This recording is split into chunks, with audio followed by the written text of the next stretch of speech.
गांव का नाम था शांतिनगर। एक बार की बात है, वहां एक बच्चा रोहित हर रोज शाम को गांव के बगल के जंगल में खेलने जाता था। एक दिन उसने जंगल में एक अजीब सी ध्वनि सुनी। आवाज धीमी और रहस्यमयी थी। रोहित ने हिम्मत जुटाई और आवाज की दिशा में बढ़ा। रोहित जब ध्वनि के पास पहुंचा तो उसे एक प्राचीन गुफा दिखाई दी। गुफा के अंदर से आती रोशनी ने उसे अंदर जाने के लिए मजबूर कर दिया।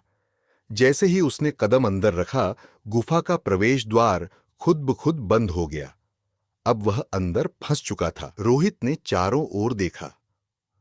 गुफा में दीवारों पर कुछ अजीब से निशान बने हुए थे। उसने दीवार पर लगे एक निशान को छुआ। तभी अचानक एक गुप्त दरवाजा खुला और एक छोटा सा रास्ता दिखाई दिया। बिना सोचे समझे रोहित उस रास्ते पर चल पड़ा। रास्ता संकरा था और रोहित को हर कदम सोच समझकर रखना पड़ रहा था। अचानक उसके सामने एक गहरा गड्ढा आ गया। गड्ढे के ऊपर एक पतली रस्सी लगी थी। रोहित ने डरते हुए उस रस्सी को पकड़ा और धीरे धीरे गड्ढे के पार जाने लगा। जैसे ही वह गड्ढे के पार पहुंचा, उसके सामने एक बड़ा कमरा आया। कमरे के बीचों बीच एक बड़ा सा ताबूत रखा था। रोहित ने ताबूत को खोलने का साहस किया। ताबूत के अंदर एक पुरानी किताब और एक पत्र मिला। पत्र में लिखा था, सत्य की खोज में आए हो तो इसे पढ़ो। रोहित ने किताब खोली। किताब में पुराने समय की कहानियां और चित्र थे। हर पन्ने पर एक पहेली लिखी थी। रोहित ने ध्यान से पहेलियों को पढ़ा और समझा। धीरे धीरे उसे समझ आया कि ये पहेलियां उसे गुफा से बाहर निकलने का रास्ता बता रही थीं। आखिरी पहेली सुलझाने के बाद रोहित ने देखा कि एक और दरवाजा खुल गया था।